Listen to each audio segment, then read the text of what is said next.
Assalamualaikum warahmatullahi wabarakatuh. Sobahul khair ayyuhat talamiz. Kaifa halukum?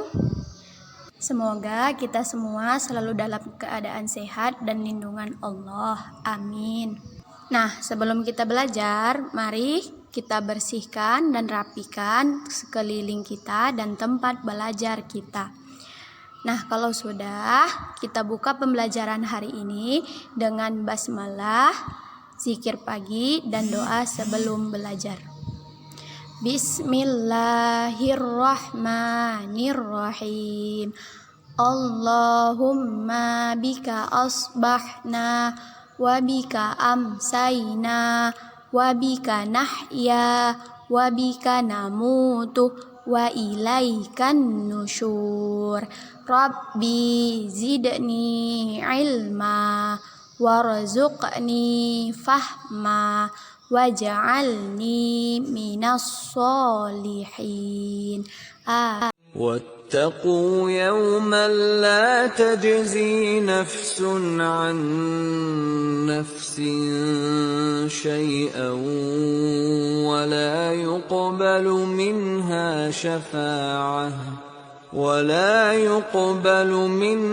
شفاعة ولا يؤخذ منها عدل ولا هم ينصرون.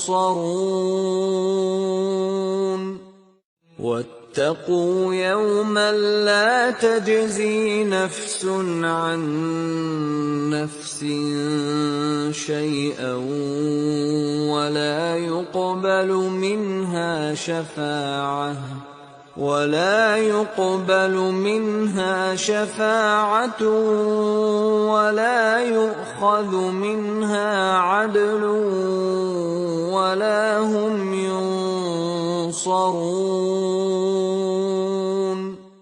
وَإِذْ نَجَّيْنَاكُمْ مِنْ آلِ فِرْعَوْنَ يَسُومُونَكُمْ سُوءَ الْعَذَابِ يُذَبِّحُونَ أَبْنَاءَكُمْ وَيَسْتَحْيُونَ نِسَاءَكُمْ وَفِي ذَلِكُمْ بَلَاءٌ مِّن رَّبِّكُمْ عَظِيمٌ.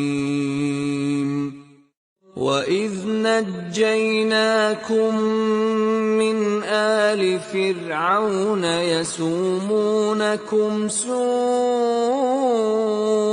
الْعَذَابِ يُذَبِّحُونَ أَبْنَاءَكُمْ وَيَسْتَحْيُونَ نِسَاءَكُمْ وَفِي ذَلِكُمْ بَلَاءٌ مِّن رَّبِّكُمْ عَظِيمٌ. وَإِذْ نَجَّيْنَاكُمْ مِنْ آلِ فِرْعَوْنَ يَسُومُونَكُمْ سُوءَ الْعَذَابِ يُذَبِّحُونَ أَبْنَاءَكُمْ وَيَسْتَحْيُونَ نِسَاءَكُمْ وَفِي ذَلِكُمْ بَلَاءٌ مِّن رَّبِّكُمْ عَظِيمٌ. Nabi Ayub alaihi salam adalah cucu dari Nabi Ishak bin Ibrahim alaihi salam. Beliau adalah sosok seorang Nabi Allah yang memiliki tingkat kesabaran paling tinggi dalam menghadapi cobaan dari Allah Subhanahu wa Ta'ala. Nabi Ayub alaihi salam adalah orang yang kaya raya. Hartanya melimpah ruah dan ternaknya sangat banyak. Ia hidup makmur dan sejahtera. Hidup Nabi Ayub dipenuhi kesenangan, namun beliau tetap tekun untuk beribadah. Beliau juga gemar berbuat kebaikan dan suka berbagi kepada siapapun. Semua orang memuji kebaikan, ketulusan, dan keikhlasan Nabi Ayub dalam berbuat kebaikan.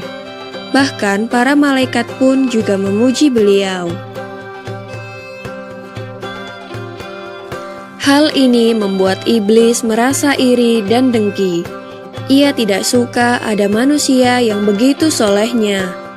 Iblis pun berniat membuat Nabi Ayub menjadi sesat.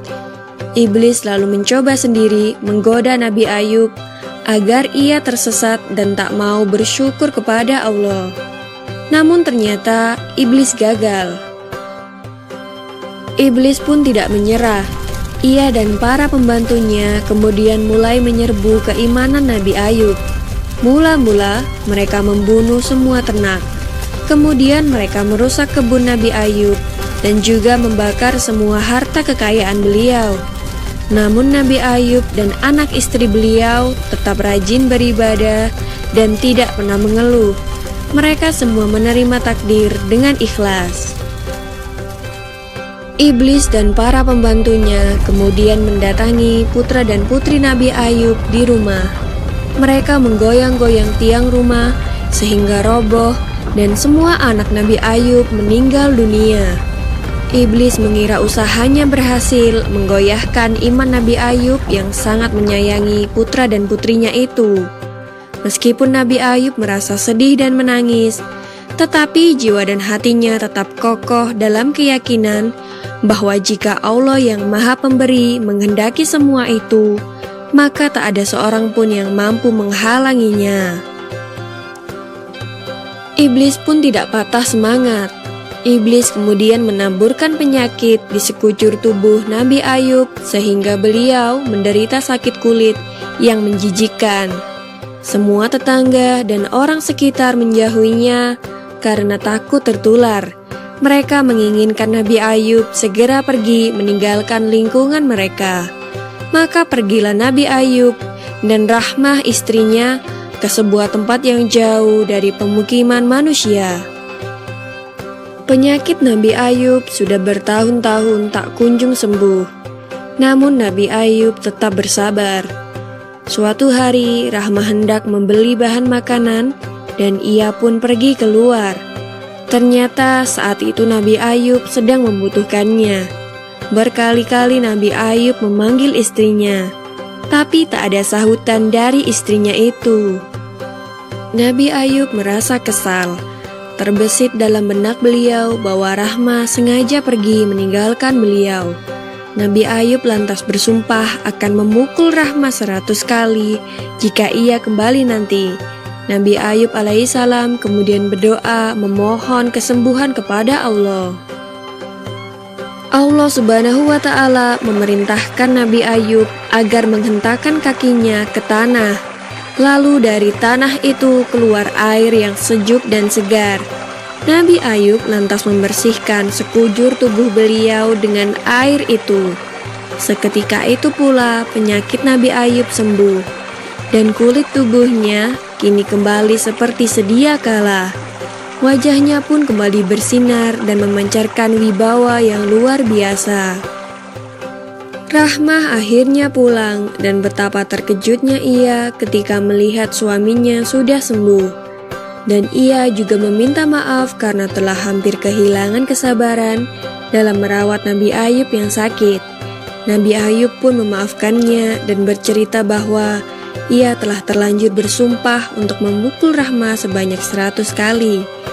Beliau sangat bingung, karena dalam benaknya beliau tidak tega untuk menyakiti istrinya yang sangat setia itu. Akhirnya turunlah perintah Allah agar Nabi Ayub mengambil 100 helai rumput, mengikatnya lalu memukulkannya 1 kali ke tubuh Rahmah dengan pelan. Nabi Ayub pun melaksanakan perintah Allah itu untuk memenuhi sumpah beliau. Rahmah sama sekali tidak merasa sakit dengan pukulan 100 helai rumput itu. Nabi Ayub alaihissalam kini telah sembuh seperti sedia kala. Tak ada lagi orang yang menjauhinya. Mereka kembali menerima Nabi Ayub. Karena kesabaran beliau pula, Allah mengaruniakan lagi harta berlimpah kepada Nabi Ayub alaihissalam. Demikianlah kisah Nabi Ayub alaihissalam yang sabar dalam menghadapi cobaan. Semoga kita dapat mengambil hikmah dari kisah ini dan senantiasa sabar dan ikhlas dalam menghadapi cobaan dari Allah Subhanahu wa Ta'ala. Amin ya Rabbal 'Alamin. Nahtatim bil hamdalah. Alhamdulillahi rabbil alamin. Subhanakallahumma wa bihamdika asyhadu an la ilaha illa anta astaghfiruka wa atubu ilaik. Akhirul kalam. Wassalamualaikum warahmatullahi wabarakatuh.